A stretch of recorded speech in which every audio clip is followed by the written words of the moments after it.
Friends are just people around to judge you.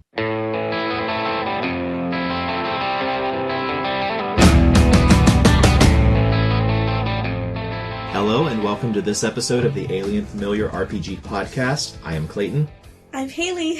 Kyle Perkins. And I'm Lanina. I'm Jordan. And before we get started, I just want to remind our listeners that you can find show notes and more at our website, alienfamiliar.com. You can email us, alienfamiliarmedia@gmail.com. We are on Facebook at facebook.com/alienfamiliar. I'm on Discord, DM Scorpio number 0660.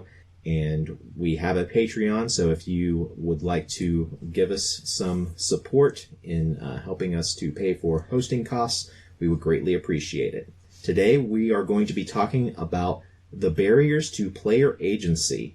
Specifically, what we are talking about when we talk about player agency, I went to dictionary.com and got the most relevant definitions of agency, and these are what we're going to be going off of today. Agency as the duty or function of an agent, the state of being in action or of exerting power, or a means of exerting power or influence. And specifically in role-playing games, I personally think of it as the power of a player or a character to choose to act or not act, and the ability to perform a course of action that has, quote, logical outcomes. So, to start off, I want to go into why I put quotes around logical in this definition. I have been in the situation, both as a player and as a game master, where my definition of logical wasn't the one that the other player or the game master had whenever we were going over what I thought what was going to be the logical outcome of a situation. And whenever it's the game master who makes this decision, they're generally going off of more information than what the players have. The players never have all the information that the game master has. And a good game master will factor in that information and produce a logical result. However, the player doesn't always know whether or not the game master is actually following some secret information that only the game master has, or if the game master is just being a dick and saying no. I personally have been on both sides of this equation. Has anybody else experienced being that player or being that player or that game master, being either calling out somebody else or being called out for yourself for not being fair? You told me once I couldn't flirt with a dog. I remember that from Hunter, and I felt my agency was very taken away, and I've never forgiven you. This was a dog, not a werewolf. Not I thought it was a werewolf. Shape-changed creature. I needed to interrogate it, okay? I'm glad you took away her agency for that. Thank you. Oh my god. This is the great content you've been missing out, everyone. I had forgotten about that. I had the rest of the party take away my agency because they wouldn't let me sleep with the Vampire King. That's true. We stopped that. No fake doodling. That's not the GM's. No, that was the that was rest of the us. party. Yeah, because you guys had passed the roll to fuck a vampire. vampire. Yeah, she played the card. She didn't have to roll. Oh yeah, that's right. It was like an automatic no. win, and he's just like, "Ah, damn! Look at that, a fish person."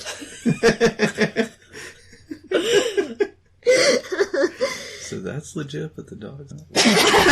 Exactly! Hey. Well, Nina was playing the kind of mermaid that has the fish upper body and the human lower body. That's the best kind of mermaid. Yeah. Did you ask him if he likes fish sticks? No! I feel like that's a question that I should be... I don't actually... Nina, do you like fish sticks? Does that mean you're not a gay fish? I don't... Fall into my jokes! I think the logical argument part of all this falls under the influence definition of agency that you were talking about before, because anytime you're trying to make a case for what your character can do, that's a debate. If the other person doesn't find it obvious that should be done, you're laying out some kind of set of precedents, citing examples, whatever, for why a thing that you're doing ought to work. So I'm not sure that there is a hard and fast set in stone way to decide that this is a logical thing in whatever kind of situation, but I don't know, depending on the game, I guess it could come up. Like, there's a lot of silly movie tropes that are based on just fundamental misunderstandings of how reality work that people often get by with in role-playing games, but if anyone was ever insisting on realism, like, it would go very differently. Yeah, those are the types of things that every single sitcom that has ever been written has been entirely based around. Those miscommunications, and they are absolutely rampant at a game table because you've got the game master trying to express what's going on in their mind, to set a scene, to describe what's going on, and then you have 3 to 7 other people interpreting that information, and every single time they have something completely different in their mind. Even if you've all agreed that there is a tavern that you are in, everybody around the table has a different idea of what a tavern is. And maybe, for instance, one player, in their mind, every single tavern has a chandelier that they can swing from whenever the time comes when they need to swing into an enemy. That's absolutely Tavern Architecture 101. They covered this in 5e architecture class. Get together. Yeah, I like that example because there are a lot of times where if you want to do something improvisational, the DM didn't sit there and describe every single chair and bottle and random item laying around, but you might want to grab the beer bottle that you just invented off of the bar and smash it over somebody's head. And some game systems have, within their mechanics, a way of making that happen. Like the Fate system has fate points that you can spend and create an aspect of the situation that you guys are currently in. And it requires the game master's approval, but in those game systems, it is a currency in the game that you have these fate chips that you can spend to change the way that, to either change or define the way that the environment is set. Or in an extreme case, you can use it to set and define an aspect of an NPC, a non-player character, that the game master has to either accept or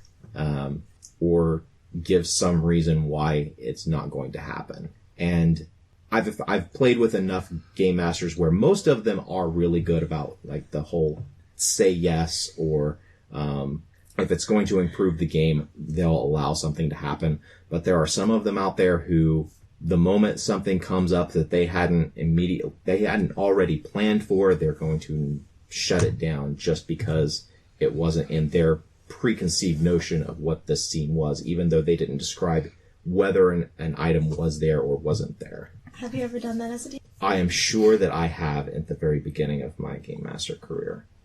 I adopted a version of the yes and pretty early in my Game Mastering career, but I know when I was first starting out, we were very heavily railroading Game Masters. Me and the other guy who Game Mastered the group. We said no to a lot of things that, with the experience I have now, we definitely should have said yes to. The beer bottle thing is a great example of that, the fact that agency and its restriction is not just a black or white thing. Most game masters would be totally okay with, oh yeah, you're in a bar, you want to grab a beer bottle and use it? Sure, yeah, there's one there. And not even say anything about it. And, in your case, you had situations coming up that you were inexperienced to deal with, but now you might allow those situations. I recently ran another game of Apocalyptia. Actually, Jesus, 2 in a row, like back to back on different days, or rather, that's not explained well. One day and then the next day, we played Apocalyptia with my family. We had played a long time ago, and every time I go in, they pester me to play, they call it the game. They're just like, we want to play the game. Oh, okay. And so, this time we added my 2 nephews and my sister. And also it occurs to me this is the first time that my entire close family has ever sat down to do any kind of activity like this together. So that was interesting. My heart is warmed. Yeah. But anyway, my dad, who has typically done, unless he's been drinking and then he gets wild, more realistic things that his character would do, that my dad would do. For example, okay, you're all around You've parked the cars behind an abandoned building. What do? People have various things. My dad's always like, I'm out looking around on guard duty, like, constantly. And so I was letting him at first, and I had kind of forgotten how new they were, because they were doing pretty well. And so when it came around to his turn, he was like, well, what are you doing, Dad? I look up in the sky, and I see some lights coming in, and I tell everyone, hey, get ready, we got company. And I'm just like, no, you don't. No, it's not happening. That's not real. Like, but he was bored. I had forgotten that he would choose the guard duty because it's the practical thing to do, even though it's boring, even though there are NPCs he could put on guard duty. And in that case, I did have to restrict that bit of agency, but it was a really great lesson that I had to relearn there because I hadn't played with inexperienced players in so long. You know, I've thought before about, like, if there would be some way to incorporate maybe non-verbal signals, like hand signals or something between, like, the group and the DM in a game, because, like, you don't always want to interject and say something, especially if it's out of character, and say, like, hey, Kyle, you're boring the shit out of me. But I wonder if you could have people engaged enough that it's like, you know, people start raising their, 2 fingers to say, I'm really fucking bored of this, can we move on? And then, like, you look around and there's, like, 4 of 6 people have their 2 fingers up. It's like, fuck, better get this thing going.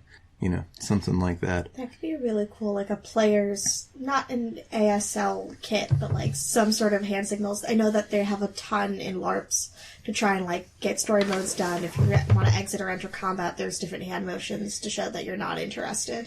That's something that could be pretty cool. Shut up! Your first day back! And we talk about LARPing? If you don't want me, I'll go! It's fine. I snickered because I imagined that the hand signal for, sorry, not interested, is just a big old fucking bird. So, fun fact, so when you're doing, in Vampire the Masquerade LARP, when you're using your, presence to have an evil glare, the signal is a big F you and direct eye contact. That's how you use your power. It's great. Anyway, back to player agency.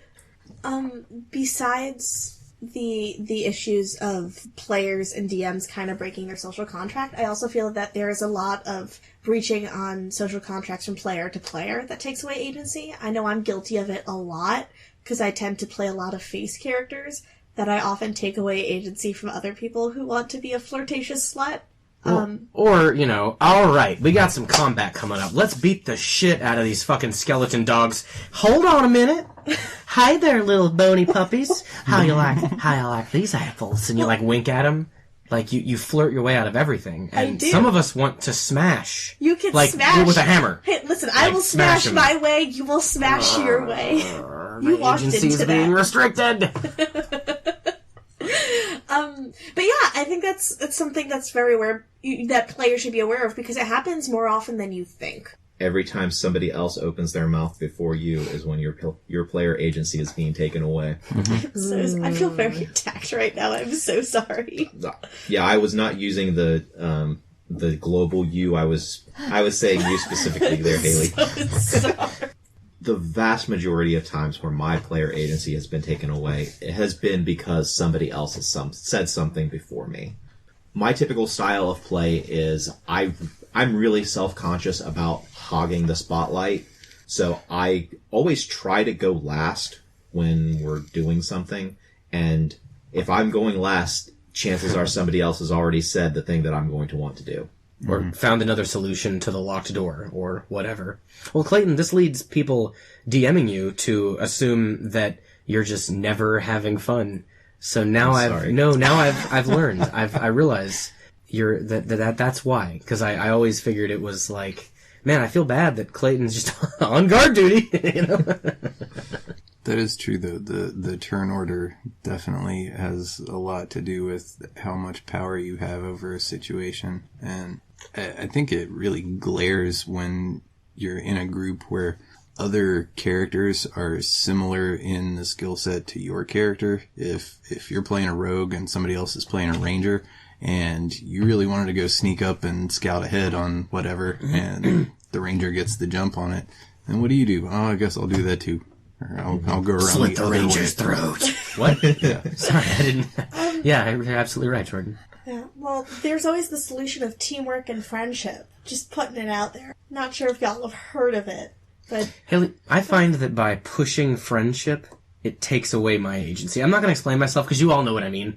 I think that's an friendship is influencing magic. maneuver. Friendship is magic. You need friendship in your life. So in addition to somebody talking before you, there are other ways that other players kind of can take away agency, and that can be, Jordan, you said your concepts, either you really get on each other's toes for a particular character concept, or on the other side of it, there's always the example of the paladin and the rogue, where there's always going to be one person who their code is going to impede another player's way of playing their character. And in D&D, it always works out that so much of the game then becomes about that interaction between the paladin and the rogue that it also ends up impeding the agency of the other players, because all of the time devoted to every situation is the rogue arguing one thing, the paladin arguing the other, and all the other players sitting around the table wanting to just get on to the next scene. Mm-hmm.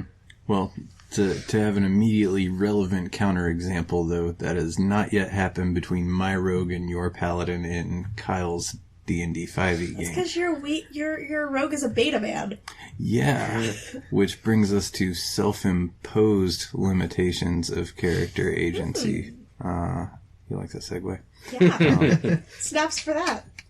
Yeah, that I should preface what I'm about to say by saying I'm heinously bored of playing this character because it's not fun to play a weakling. But yeah, that's one possibility, and that gets into like out of character stuff, or can. That, yeah, maybe you've got a statted out paladin or a statted out rogue that could easily take the other one down if it came down to violence. But then you've got player personalities that maybe someone's just non-confrontational, or maybe someone is a super hothead at things, whatever. But the example that keeps coming up of the classic rogue versus paladin assumes that both are going to stand their ground and try to get what they want in a direct kind of way by just numbers. I think the paladin always has the advantage if it just comes to a slugging match. The rogue's only recourse is kind of dependent on the DM going along with it, doing subtle things to undermine them, or, some manipulative shit. So there's several walls of agency there we're talking about. Mm-hmm. Or slowly, over a series of sessions, they turn every other player against the player playing the paladin, causing them to eventually force them to change their character. Yeah. So how that works? Yeah. What if we just give Clarence a medal of courage like the wizard from The Wizard of Oz? Clarence will not be played any longer very soon. No! Clarence! No, it sucks. It really sucks trying to play a character that is shitty at everything that he tries to do, or almost everything that he tries to do, even in personality. Like, I think that's the thing that I learned with this character, that maybe it could be like slapstick fun if you're like bumbling and bad at, athletics rules or whatever. But when that's also a part of the character interaction, that's the entirety of the game. And so what you've got is somebody that always, because of the character, is forced into the position that you as a player, Clayton, choose often to take a back seat and just go along with whatever. Yeah, if you've got no amount of that, like, alpha assertion happening, and you're just always very cowardly, then you're pretty much observing everyone else play. Might I ask what intrigued you about Clarence's character that made you want to play him? It was radically different than anything else that I'd ever played, and it was just an experiment that I wanted to run, and I feel like I've got the results of the experiment now. I feel like it would be a good one-shot character. Yeah, I agree. But long-term... That's what I came to as well. I think that's a really fair point that you bring up, that you can hinder yourself in character concepts. But that's really the heart of pretty much every character, is you're putting some sort of constraint on yourself. You're creating a character who acts a certain way. And if you're playing the character true to who they are, you're always restraining your actions. You are not always doing everything if that's not what your character does. I have a character right now that's ridiculously optimistic, and it's very difficult to be ridiculously optimistic all the time. I don't know how people like that exist in this world. I'll tell you what, the people who really are just relentlessly optimistic, it's just something in their brain. I don't think it's something that they try to do. It's just something that happens. Yeah. Inside of their skulls just squirting with serotonin constantly. I hate that concept. Oh, I Squirting love with serotonin. Hell yeah. But it's like, there were points where we like, oh yeah, look, these goblins are being tormented by, and there are walking dead everywhere. Ho ho, what do we do? And I'm just like, everything will be fine. Look at how cool they are. They're walking dead, and they're killing the town. Eee. I wish sometimes our podcast had visuals. That was adorable. I'm glad it doesn't have visuals. I feel like there'd be too many gifs of me. You mean gifts? Let's not go there. I agree with you, Clayton, that having any kind of well-defined character is a set of boundaries on your agency, because you are defined by your limits to a large extent. But there's also the game that is being played, the actual like social activity that you're interacting in. And so, like, take an extreme example that I've never tried, but if I wanted to play a mute character, that's a miserable role-playing session. It might be interesting for a one-shot or something, but if you've got to go, 6 months of a campaign gesturing, that's not going to be a fun time. Or hastily scribbling down notes and passing them to the other players. Yeah. Yeah. They're bad ideas, and I've had many. Can we briefly touch on, since we're talking about character ideas that end up being bad, or I guess character ideas that get restricted in some way, any experiences you've had with a character idea that you were really jazzed about or that you thought would work, and that because of the DM, it just ended up, and that could be either a dick move or just something that was just happenstance. Either way, because of the DM, that character idea failed, and the agency for that character wasn't strong enough to make it work. That makes sense. I wish Kyle Driscoll were here. He's got an example. Do you know the example? I do. I won't say any details, but he had a character that was a gambler. Right. And I know twice that I have two examples. Both are his. Yeah. He also had a character that all he wanted to do was be a kung fu cop. Two great ideas. Kung Fury. Yeah. And because of a DM, those examples, those two totally solid character ideas didn't work out. I will also admit that one of them may have been a restriction of the system they were playing. But regardless, they didn't work out, and Kyle's not here to tell them. I thought maybe you guys would be able to back me up and back him up. There's also the concept that I've come across both with other people and myself of like trying to play like a happy character without, traumatic backstories, because how hard is it to write a happy character and keep them happy? Apparently it's very difficult, because many GMs just want to fuck you up. Oh, bad. Well, no one likes to read a happy story where everything goes according to plan. It's that Schadenfreude effect. Well, yeah, but the idea that you can, like, stay a positive person throughout the troubles of the game well, is we like have Sam from The Lord of the Rings. I'm talking about the games, though. Like, I've never actively had a character that is consistently okay and happy and is just like, everything will work out, things will be okay, and end up like that. They're always, at the very end, jaded or bitter, or at least sad. And I know Kyle's got a story like that, too, where he played a very innocent-minded character that was just nothing but positive, and then in the end was a cold-blooded killer. Sounds like character development to me. Sounds like life to me. Well, they're jaded. From the game master's perspective, it's hard to present that type of a story to a player because as the game master, you're not really sure when you're actually putting enough pressure on a particular character to make them question and make them evolve in their way of thinking and to really grapple with the issues that are going on. If they always come through it with that positive outlook, it looks like from an outsider's point of view, it looks like they're really not being tried and tested. I see. And as a game master, the metric for somebody being tried and tested is that character being changed in some way. What I'm saying is that as the game master, it's hard to see that type of a character and see it as a part of the hero's journey, where all of that stuff is mental. Okay. All of the growth is mental. And in some cases, you probably just have an asshole dungeon master. But I guess in other cases, it could be hard not to keep upping the difficulty of the tests because you're not seeing change.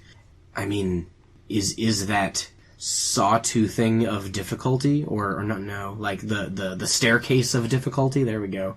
The ladder of difficulty. Best example.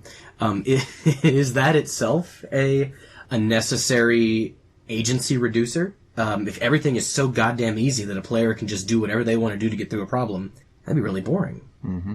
Yeah, games like some of the older editions of D&D, we haven't got far enough in 5e for me to tell if it's like this or not yet, but when you get this gigantic sack of hit points and you're going to be there for like 3 hours while that gets whittled away and you're probably going to come out victorious, like, that's not exciting. That's boring. And, I like playing lethal games. I started with Chaosium a long time ago, and your hit points in that game are roughly what a single blow from a reasonable weapon is going to do in damage. And so, like, Call of Cthulhu and Elric and stuff.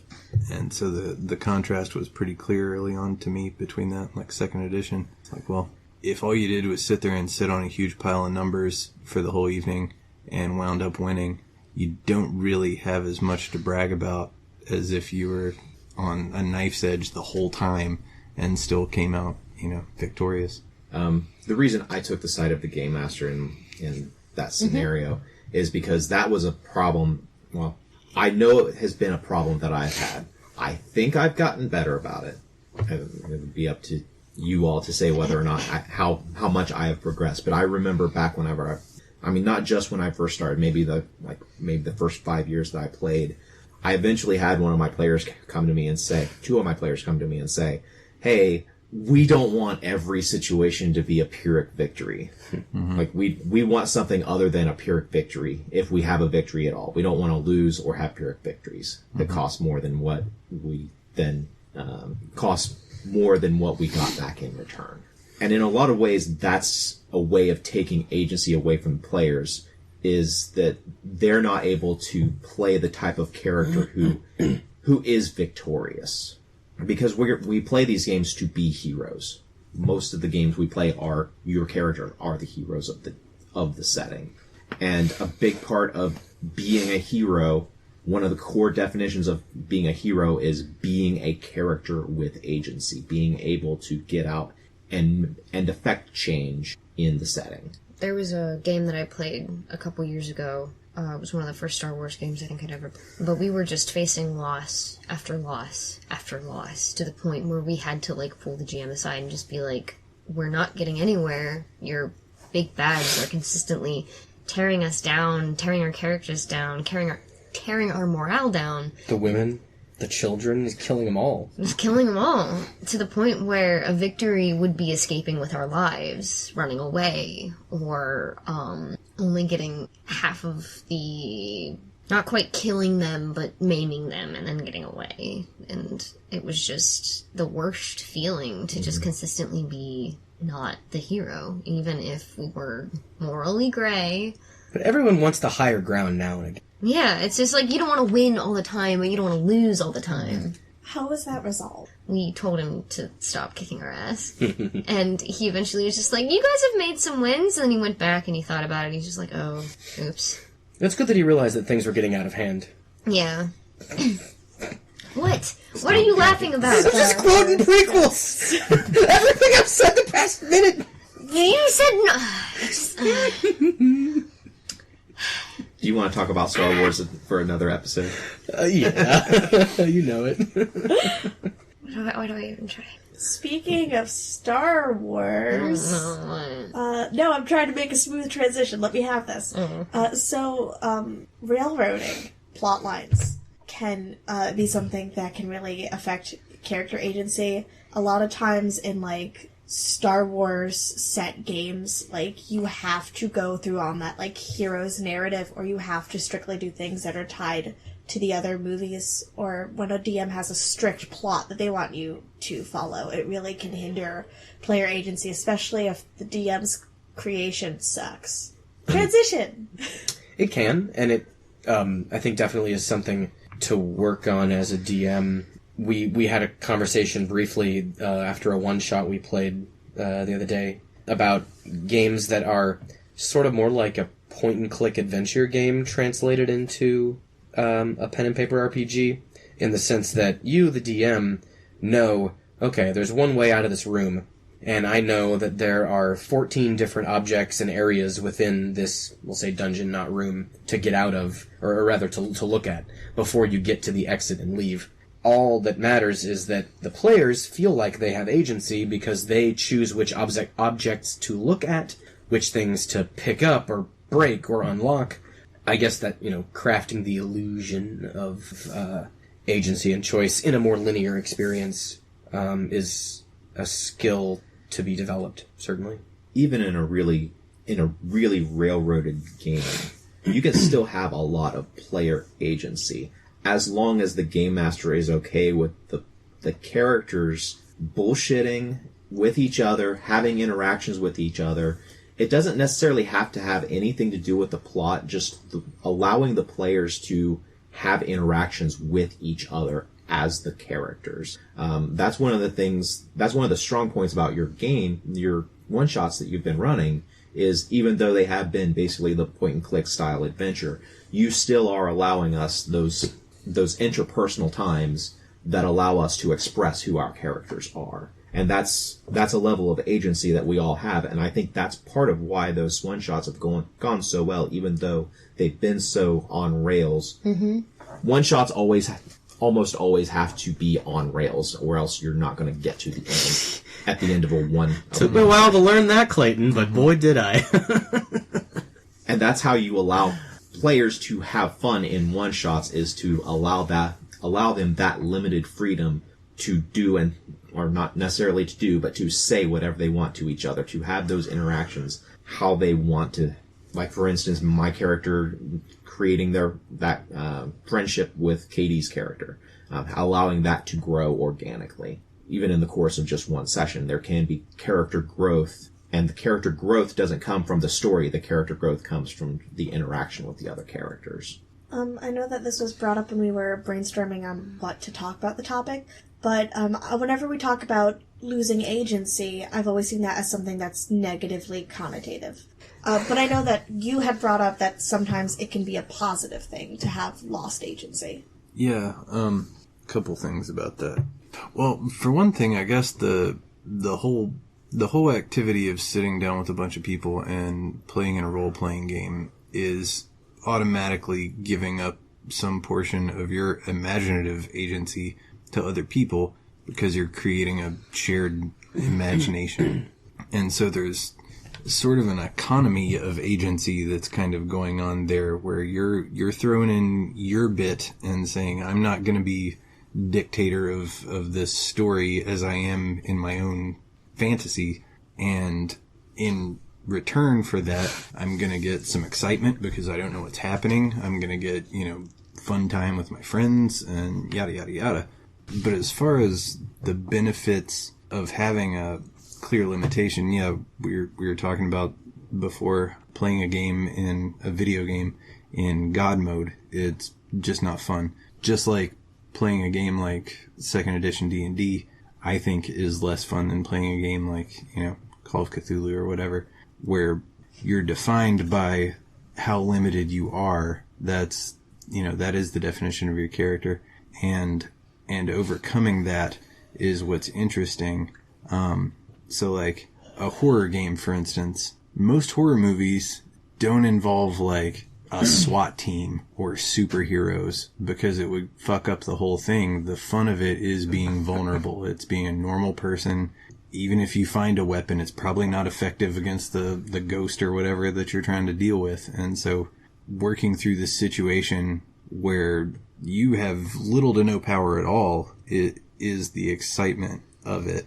That's why I like games that are really lethal, bloody, scary, whatever. No one's ever been afraid when they're sitting on 400 hit points. Well, anytime the Game Master you create characters and the Game Master says, okay, we're playing this game, you can use this book to create your characters. You are automatically limiting them. You're saying you can't create a half illithid, half beholder who mother was bitten while it was in the womb, and now he's a half vampire, so he's got more than 3 halves.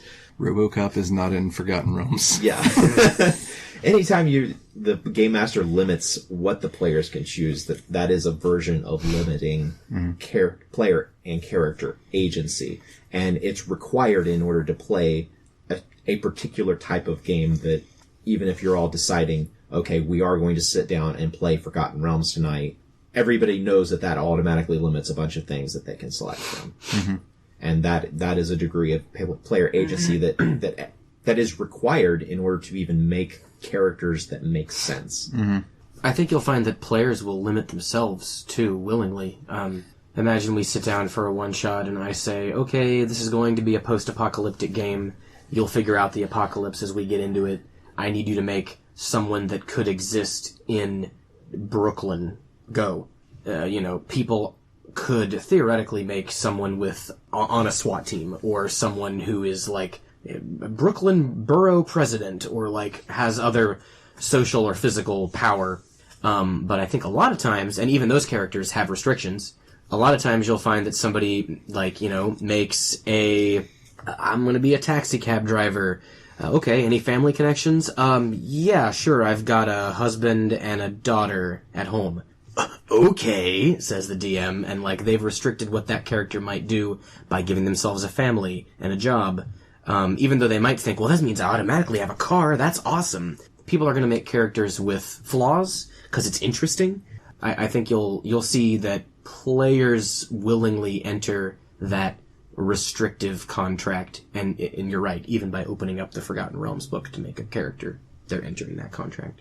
I have a pretty good example from personal experience of something like this. Years ago, I was running a homebrew Fallout game set in the Fallout universe, and it had been an ongoing game, and a new player jumped in for one session, and this girl had never played a role-playing game before, and I probably didn't make it clear enough what was going on, and she wasn't familiar with Fallout.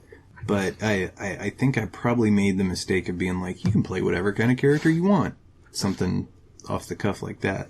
And she wanted to play like an Incredible Hulk kind of character. Like, bruiser superhero kind of character. And I was trying to not be a dick. The closest I could tie it in was, well, there's a thing called a super mutant. So I'll have you play one of those. Okay, whatever. She didn't really get it. But yeah, she had expectations of any random thing you can imagine you can play in this setting. And I had to be very delicate to not just be like, no, that's dumb. No, that doesn't work. Get the fuck out. Whatever. Did she end up having fun? Yeah, I think she had a good time. She was the girlfriend of one of my regular players. She never came back. She's not a gamer or anything. She's jumped in for one session. But yeah, it was weird. It definitely puts you in an uncomfortable social situation as a DM when someone's super pumped about this wingnut idea. And you gotta be like, actually. Yeah. I told you guys about the Segway riding, one-arm muscle-pumping little person. What? No? What? The first time I ran the horror one-shot based on the visual novel that I'm technically working on, I was like, okay, it was a Fate was the system, and Fate Accelerated, and I said, alright everybody, make a human that could live in Athens, Ohio, but the catch is, and this is where it was more like the miscommunication and awkwardness for your example, Jordan, the catch is your character has a power, air quote, that can't be too super crazy powerful, but will help them in different situations, some kind of paranormal or mild superpower. For example, your character sees dead people, like Bruce Willis. the actual actor. But yeah, and so this person, everyone made fun, interesting, cool, realistic, sort of, I mean, it was paranormal, so realistic is air quoted again, but stuff that was interesting and fit the theme. And this one guy who had showed up, friend of didn't know him, he makes a midget on a Segway who only ever works out one arm, so he has one really buff arm, and he goes around throwing dumbbells at people. And I look around the room and I look at this guy, and I go, do you want to maybe try something a little more thematically appropriate? This is a horror game, you know, you want... No, this is what I want to do. I'm really excited about it. And so I let it happen, and... What was its paranormal ability? I think it's pretty self-explanatory. I think with the right player and a weird, like, David Lynch horror kind of thing, you could probably pull that off. You know what? I didn't think about that. I let him go thinking I trust that his friend won't be a fuckstick.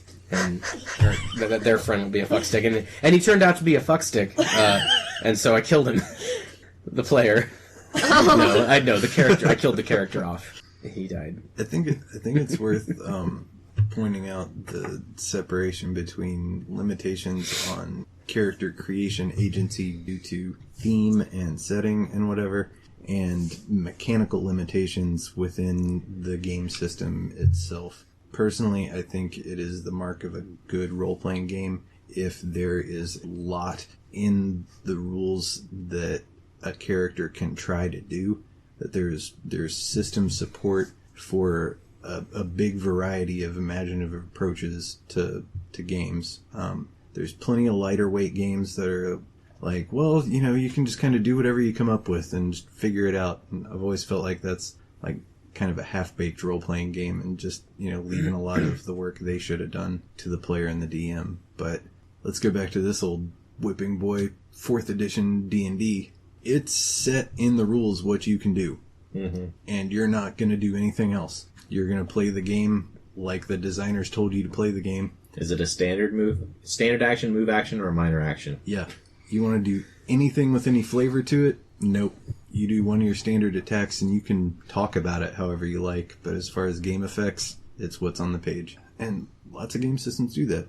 I'm worried about 5th edition because I recently found out that there are lots of combat maneuvers that you can only do if you're a particular kind of fighter or a particular kind of whatever. If a rogue wants to disarm someone, you're out of luck. What? Yeah. In 5th edition D&D, there is a disarm maneuver that only one of the archetypes of fighter can take as a special ability that you have to spend points to perform this maneuver. And anyone else that's trying to do it, there is simply nothing in the rules for how, say, a ranger would knock an axe out of an orc's hand. I believe the same is true for tripping and a few other kind of common things in role-playing game combat mechanics. Mm-hmm. There is a note, according to Stack Exchange, that the DM can use the combat contests, such as grappling, to improvise other things at their discretion. But there doesn't seem to be a general rule provision for disarm. That's crazy. Mm-hmm. Huh. Yeah, the only place it comes up in the book is in the context of that one Battlemaster ability. I'm a battleman. Well, I guess I'll be taking disarm when I level up, Kyle.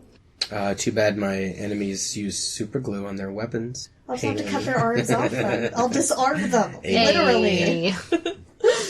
That would be sovereign glue in D&D. You're right. But Glue of holding. those limitations and things like rules limitations based on level and like prerequisite abilities have always annoyed me because you wind up with very homogenous, like, quote-unquote builds of characters, you know, and it also has like a prescribed development path for your character, that it's possible to make a character in D&D and level up for 5 levels and wind up with a horribly shitty character because you just built it wrong. And that's a weird thing in role-playing games to me, that like you're kind of asking people to play 2 different games. You're asking them to play the interactive improvisational storytelling game and you're also asking them to play this weird minis combat game and somehow merge the two in a believable way. I think that latter one is what intimidates a lot of people from the hobby. Mm-hmm. Yeah. I think that you blended that really well in a beta, where the first 2 sessions you let us change around stats and things if our social and our combat wasn't beating up. You let us move our characters around a bit until we really knew what we were doing. And I think that's something that more people should incorporate in their games, especially for people who are more newer to the hobby. Mm-hmm. It's easier to do in stuff like Savage Worlds or the Chaosium system or World of Darkness, where you don't have a level tree that you're working through. Yeah, that's true. World of Darkness, you can pretty much move around anytime. Yeah, if you want to spend a bunch of points in one thing, you can be a master level at your one thing out of the gate.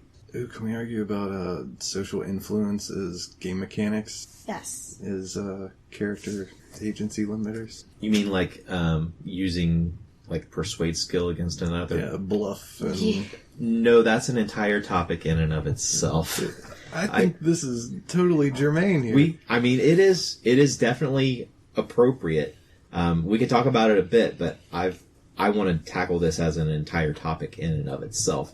Devote an entire hour to that. Okay. Player versus player. Let's do a practice skirmish. All right. And set up another podcast for the topic. A deep dive later. Very strongly player versus player positive. We should be able to. What, kill you and are? debate. Yeah. Remember, every single time I make this, it's I want to convince someone to do this. Can I roll for it? Every single time you guys are like, no, Hayley, we've told you this many times. Stop trying to do this. But the last time we tried to do a PvP game, you were actively against it. Yeah, because PvP is scary. I don't want to fight you, but I want to convince you with my rolls. Let's frame the debate a little bit, because Alright, who's the positive and who's the won't know negative what here? we're talking about. I'm with Hayley. I've always been in the boat that if I make a character statted out that is a super face character or, just a really good liar or whatever, and I bamboozle, I'm a sneaky rogue and I lie to the paladin, I should be able to get one over on the paladin, and the paladin player, I feel, should have to play in the same way as if I had cast a charm spell on them or whatever other mechanic you want to say is analogous to that. But Clayton is of a different persuasion. Yes, I am. Specifically that example of where you said it is like casting a charm on the paladin. Mm-hmm. I agree with you to a point, and that point is where it's as powerful as magic in completely changing a person's personality and what they hold true as a core of their being. I don't think that there is anything mechanical in the game that should be able to completely change a person's mind. Except magic. Except for magic, because magic doesn't follow the rules. Well, I'm not making the case that a rogue should be able to roll deception against a paladin to convince him that, he's in fact the town drunk. I'm saying in a particular instance, lie to him and say, no, I didn't steal that lady's purse. And if I make a hell of a deception roll and you fuck up your insight, I think that's a completely legit imposition of my agency on yours. Yes, I do agree in that particular situation that to get off a lie, mm-hmm. but to be able to basically lie to someone's face about something that they personally witnessed. That's different. Yeah. I would not make a case that it's a Jedi mind trick. But what about a general persuade roll? We should go inspect the derelict ship. No. Yes. I roll persuade to convince the character who doesn't want to go. I natural 20. Well, what do you do? My big argument is that it's not the roles influence the result, not dictate the result.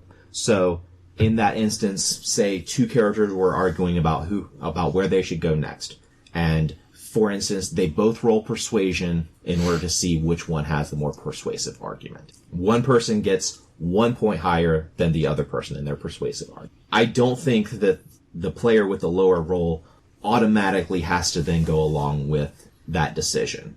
I've known enough people that if they are so firmly entrenched in a position, they will never give up their position, regardless of what the real world says is factually true. And that's the type of stubbornness, thick-headedness that I think that players or that a character should be allowed to have. That regardless of how persuasive or how well a person, how smooth of a talker they are, that there are just some things that there is never going to be a way that you're going to convince someone of something. Yeah, but doesn't that in itself take away agency from the story and all the other people in the group? You spend almost 30 minutes arguing in a council meeting and you never get anything done. I'd rather just make the roll, get it over with, and get to the action. But, okay, so in that situation, whose agency is more important? The person who's wanting to make the roll in order to convince the other person to do something they don't want, who is taking away the agency from the person they're trying to convince, or the person who is refusing to be convinced, taking the agency away from the person who's trying to make the argument. I think that like every kind of conflict between players, a role-playing game, you've got two levels to it. You've got the in-character conflict between these people who are loggerheads, but there's also the two friends sitting there. What did you just say? Loggerheads? At loggerheads? The fuck is that? It's a common expression. Yeah. Bullshit. Never heard that before my whole life. I'm This 30. is the second time today I've said something and someone's like, what the fuck? I've never heard that expression in my life. I'll allow it. I'll continue with it. Jesus, read a book. But what I was saying was the other level is the two friends sitting there, working out this game. And so I think that is an interesting point where you could sort of negotiate and be like, well, the paladin is never going to go in there and butcher those orcs, but maybe he'll go along and see what happens. Maybe he'll go along and make sure you don't get into too much trouble. Some kind of incremental approach or a temporary understanding that may be highly contingent on some other shit. It doesn't necessarily have to be, you're right, you've convinced me, let's do it. I implore you to reconsider. Okay. That's more realistic. I mean, in real life, if you encounter a flat earther, you are not going to convince them otherwise in 5 minutes. Excuse me, there's flat earthers all around the globe. It can be very easy. In an RPG, if you have an NPC who is a flat earther, I don't care if the PC rolls a natural 20 on their persuade check, they're not going to immediately say, I implore you to reconsider. NPC says, oh, you know what, yeah, you're right. Like, they might make inroads to go down that step. And then so the persuade skill and others similar are a weird little bugger. I like arguing with people in games. Fun. That's my opinion. I would probably even advocate for this position even further by saying that it is far better than the alternative, which in real life you've got two options. It's talk it out or resort to violence. It's the same thing in a role-playing game, and nobody ever says, well, it's not fair that the barbarian can just smash the rogue's head in, but it's right there in the rules. You can definitely do that. How is that any more or less than, the rogue convinced the barbarian, tricked him to go along, whatever? The difference is we're talking about one roll versus many. Might just be one. First level barbarian might just smash that bard's head in. And then you roll a new character. Yeah, so and like what happens when you don't allow those social skills an equal amount of power in the world to the violent skills is that you bias character creation towards violence, because you've got to assume when you're making a character and you want to do things that you've got some kind of fallback, some ultimate response in the face of someone that just won't budge. Mm-hmm. And I also want to kind of point out that this argument we're having is specifically about player versus player. Mm-hmm. My stance is that, like, a player versus an NPC, yeah, a player has all of the advantages of the roles. They have the ability to convince an NPC, just as you are describing. My line is that the rules are built for the players to be interacting with NPCs, to be fighting NPCs, And when it comes to player versus player interaction or combat, the rules always break down. I just don't think it's fair that if you've got two players, one puts his 18 in strength and one puts his 18 in charisma, that clearly, according to the system you're advocating for, the guy with the 18 strength is ultimately going to win by default. Well, it's just like how it works in the real world. If a very tall person came up to me and told me to move, I would actively move because I am intimidated. Unless that tall person is a social moron, and you just stand there and you say, "Oh, I have moved," and they go, "Oh, I'm sorry, little short person," and step out of the way. Do we want to talk about our endpoint, or is there anything else that we need to discuss? Well, Clayton's gone, so I, Kyle Perkins, would like to take this moment to tell you about something very near and dear to my heart. Nina Richner and I have a podcast called Assorted Beans, where we eat weird foods, like these Oreos here, so that you don't have to. 2 episodes are in the works. It'll be releasing soon. We've plugged this podcast on ours, and now Clayton is away plugging Assorted Beans on this one. Is there anything else that you would like to talk about, or should we move on to our ending? I think it's time to move on to our ending because we're starting to run a little long in the tooth. Awesome. What's that mean? I knew what that meant. God, it's a Howard Hughes reference when he was crazy in that room and his teeth started to grow out so long that they would curl back into themselves. Listen, it's the way I'm not an future, idiot. Kyle. Let's end this dog and pony show. I quit. So let's all go around and talk about instances where you've been in a game and you either your particular agency or you've witnessed somebody else's agency being taken away. I'll start off because whenever you were talking about rules that don't cover a particular situation, something that still sticks in my craw is when in a 3rd edition game I was playing a rogue and we were on a pirate ship. We were being attacked by wyverns and they were flying by and doing flyby attacks, and my rogue scaled up the mast and was going to basically run along the yard arm and leap onto one of these wyvern as it passed by, attacking one of my allies.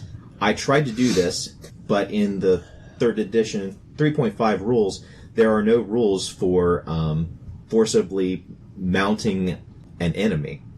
Yeah, you're going to want the Book of Erotic Fantasy. They didn't have a paragraph for that? They did not. Damn. So the game master ruled that we were using grapple rules in this situation, and because of the size of this thing, the grapple rules state that I automatically failed, and I went into the water and drowned. You died? Awesome. Yep. So, you didn't even get to roll? I made a roll before the game... Well, the game master said we're going to be using grapple rules for this, so I immediately pick up a d20, roll my grapple check. He says, "Oh, wait. Because this creature is 2 sizes larger than you, you automatically fail." Because that's how the grapple rules worked. If something was 2 sizes larger than you, you automatically failed a grapple check. Anime would disagree, but... So, face huggers are impossible Mm-hmm. Yep. in 3rd edition D&D. Yep. They just can't get their claws around you.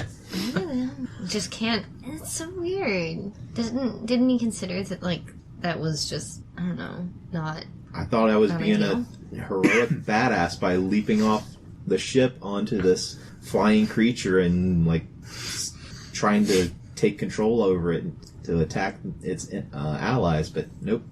I slip off and go into the water. Sploosh. That drives me crazy. I mean, I understand that should be really difficult.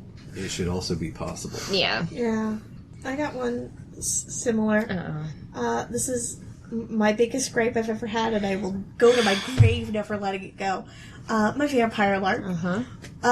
It was the character I was playing. I had some issues playing with her, but we're gonna finally end her arc. I was really excited about it. My boyfriend even drove 3 hours down just to do this one thing, and it was gonna be really awesome and satisfying ending to this arc where he was tracking my character down in a bounty-esque sort of way. And we were at Elysium, and what had happened is that my boyfriend's character he made a pact with demons and had firepower, and so he decided to set Elysium on fire. But it was an illusionary fire. The DM didn't give us any checks to illusionary magic, which are in the rules that we should have a check for it.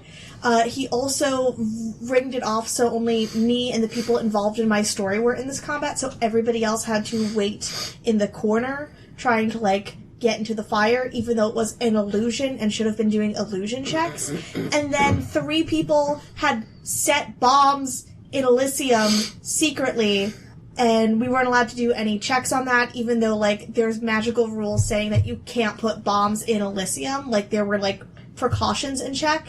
And then when an actual fire started, the bombs went off, but the only people who died were my characters involved in my arc, and we weren't allowed to make rolls to duck for cover, hear a ticking, anything. We were just immediately dead. Rocks fall, everyone dies. And it was only the people involved in my arc. Yeah. It was the worst thing, and I lost all my friends over it. Haley, I would have lost a bet just now. Yeah? I would have bet whatever amount of money that you wanted to name that your loss of agency story would have been that time Kyle shot you in the head. Yeah. That too.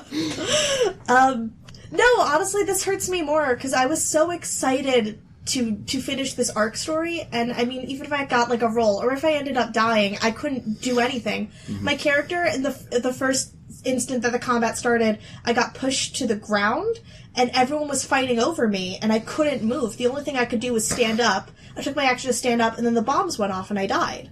It was miserable. I cried the whole night. I drove like 3 towns over just to come do this game, and then in the first 15 minutes, we died. And then they're like, you can't make any rolls, and you can't play for the rest of the night. And I was like, that's terrible agency. I think you should retcon this. And they're like, no, we're going to decide to do this story arc instead, where we're focusing on the bombs rather than all your shit. I'm like, well, I guess we can't be friends anymore because I disagree with how you play. And everyone sided with them, and I lost 23 friends all in one night. Doesn't sound like a big loss to me.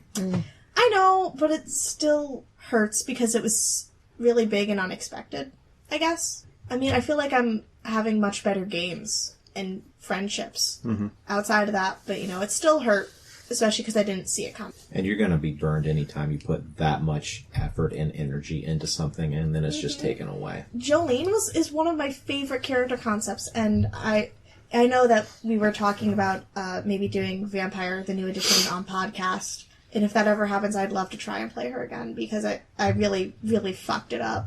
They fucked up. They didn't. But I would really like to see that character have some justice, because I think her story's cool. Kyle! The point in which I feel like my agency was most taken away from me was when a GM... I had made the choice to... I think I may have talked before, to go dark side in a Star Wars game, and because I wasn't doing exactly what the GM wanted evil-wise, he actively tortured my character to near death until I did what he wanted. That's awful. It was like the most uncomfortable I've ever been in an RPG is being told that I am suffering severe mental and physical torture while being pinned down to a table. It's bad, yeah. And I highly suggest if you ever want to do that, don't. And just don't. Because I didn't know it was happening. I didn't have a choice in the matter because, you know, it was a Sith Lord and I was a mere weakling who couldn't actually speak, so... Poor baby. Yeah. Only a Sith deals in absolutes. Get That out. sounds absolutely terrible. I'm sorry that happened to Yep. Still one of my favorite characters. I decided then to leave the dark side because I did not want to be a part of the dark side with that GM because, boy, was that uncomfortable. It's a weird coming to Jesus story. Yeah. It's like, yes, dark side not for me. Time to go back to the weird in-between of neither Sith nor Jedi. I was playing a D20 modern game based in, it was in like the Pennsylvania area, Philadelphia specifically. And my character, I was a high schooler. I had gotten into a fight with some NPCs, and the dungeon master, after that one little fight, he forced my character to move to Bel Air and live with my aunt and uncle. Boom!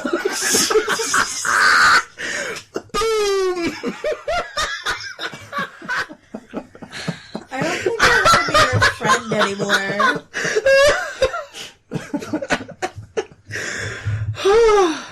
Fuck, that was worth it. Oh, man. Oh, no. I really had trouble thinking of one, and so I decided to do that. I did think of one, it's brief. I was playing a vampire game. They're all about vampire games, apparently. And my character was a World War II pilot turned vampire.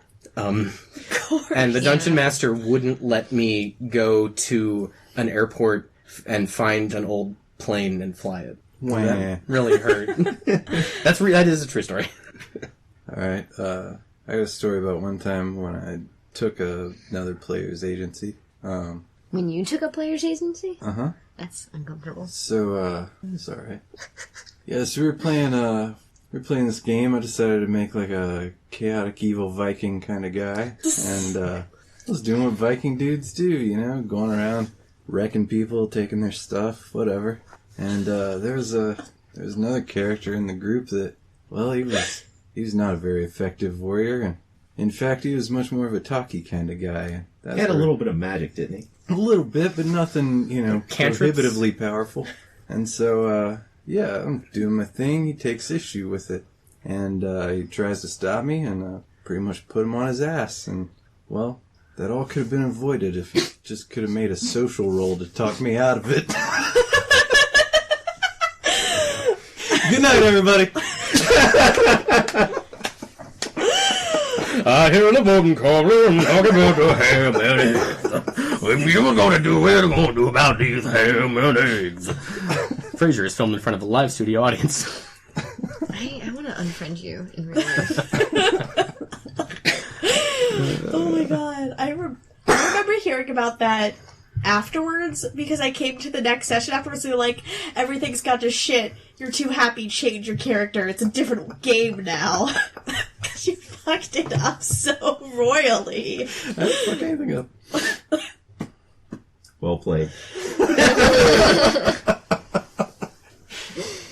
Heckin' jeez. All right, let's talk about geek things that are going on now. I've got one that you may have heard a little bit about this, but there's been made a model of a plane that is solid state. There are no moving parts on this plane. Wait, what? Yes. They made a model of a plane. It's about, I don't know, a meter or two wide wingspan, and it runs on using ions to, like, you know those ion fans? It uses that same principle of moving air using ions to propel this plane into flight. The first flight for this plane was in it wasn't an aircraft hangar, but it was some similarly big building, and it flew for 60 meters on its first fly. And for reference, the Wright brothers in their first manned flight only flew 37 meters. Wow. That's so neat. That's incredible. I got 3 nerd things. 2 of them are selfish plugs. 1, where have I been all this time, you might wonder? Where's your favorite loudmouth, quirky, never annoying, favorite person on the podcast has been? I've been on tour with a show I wrote when I was 16 about the education system of America, and we're still booking tour dates. I just found out last night that we booked the Bronx Theater, and I'm very excited about that. So if you're in the East Coast area, if you have a school that you think you're a teacher, you're a principal, you're a government official, if you think that, hey, the education system's fucked up and boy would I like someone to sing about it at me, hit me up. I'll get you those tour dates. If you want us to come to your school, to your theater, to your house, to your yard, I will perform whenever. Just pay me money for my art. 2. Before you go on to 2, is there any contact information? Yes, you can email me at hayleyschool@gmail.com. That's HAYLEY, school like the building, @gmail.com. And I will make sure you get in touch with all the right people. Wink. Part 2. Also give me your money for my art. When I was down in Jersey in between rehearsals, I decided to write, record, and release a 48-hour album called A Night at My Therapist's Office, influenced by Queen's A Night at the Opera, where they were very much so inspired by Italian operas. I was really inspired by Peking operas and also my severe depression. So that's on Bandcamp, Hayley Michelle Trachtenberg Bandcamp, or under Electro Trash. So please give me your money there too. And then finally, there's a new reboot in town. It's real gay and has lots of body diversity in their character designs. The voice acting's incredible. It's a little show you might have heard of called She-Ra, Princesses of Power. I've already watched it 3 times through, and it's only come out for a week. It's only 13 episodes, as long as the entire show of Firefly. So please watch it. Make sure it doesn't suffer the Firefly expanse. I believe they already have 52 episodes done, and they've only released 13. I have a question. Answer. What was your album called? My album is called A Night at My Therapist's Office. How long did you say it was? I wrote it in 48 hours. It has 12 tracks on it.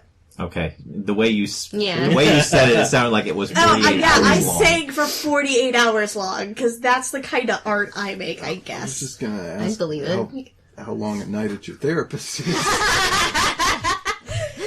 Oh, for Hayley? Anyway, me, and then She-Ra. That's about it. Kyle? Jordan, you want to talk about Insight, or should I? I was gonna. You go ahead.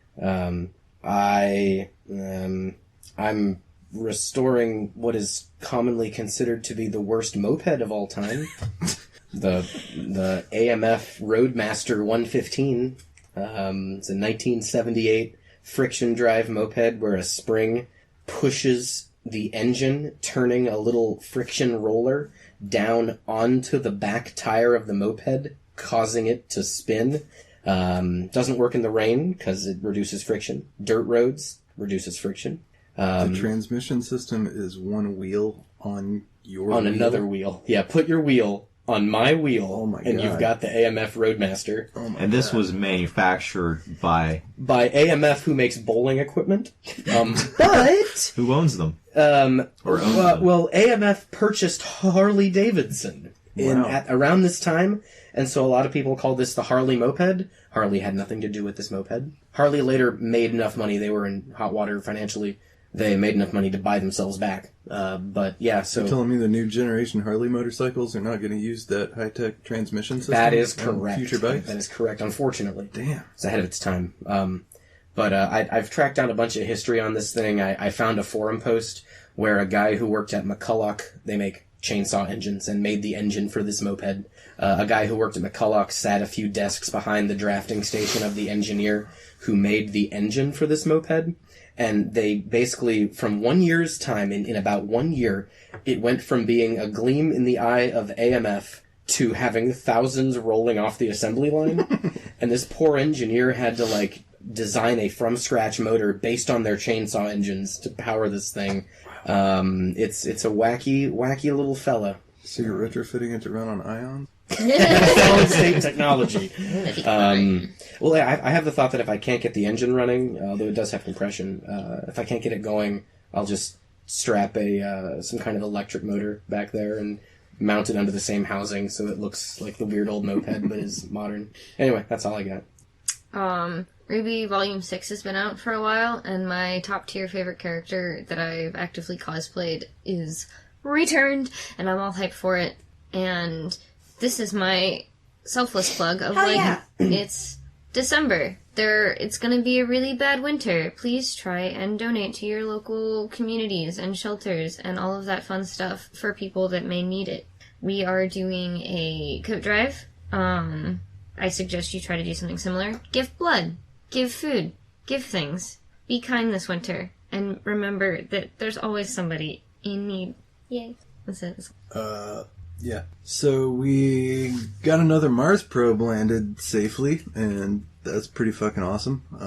For anyone who's not aware, the InSight lander is set up, running amazingly, and within minutes was sending back a high-resolution image of the Mars surface. It's got this cool little robot arm and basically a tool table on top of it where it can grab these little drilling devices and drop them on the Martian surface, and then this little cable controlled drill that has this really interesting mechanism whereby it's sort of hammering itself deeper into the surface by using this little screw to stretch out a spring with a weight on it, and then releasing that spring so that it impacts the back end of the spike, and does this over and over again, millimeter by millimeter. Like an impact drill? Like a handheld, impact drill? Kind of, yeah. That's cool. Yeah. I didn't know that. And anyway, it's a tectonic sensor, and so they're going to learn all kinds of things about the core, and you probably don't know a whole lot about the makeup of the core of Mars at all, how deep the mantle would go, or what the core is made of, or any of that kind I of believe thing. this lander should be able to penetrate deeper, both, I guess, physically and with sensors into Mars than we've ever seen before. It's amazing. Which is really cool. But it was really cool watching the whole entry of the thing, and probably the most amazing step that was made in this whole deal was the two little micro satellites that broke off from the main probe to monitor the lander as it was going through the atmosphere. These tiny little shoebox size satellites. They're super cheap, and they kept communication through almost all of the entry.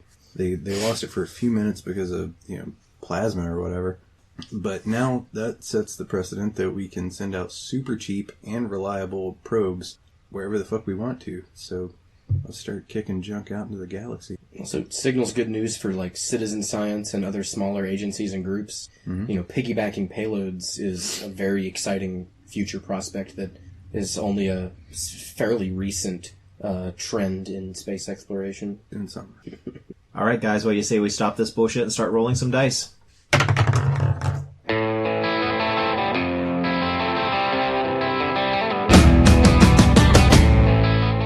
This has been a production of Alien Familiar Media. You can find past episodes and more at alienfamiliar.com. You can email us at alienfamiliarmedia@gmail.com. This production is protected under a Creative Commons non-commercial attribution, no derivatives license. Music for this episode is Suburban Outlaw by Forget the Whale and can be found at freemusicarchive.org.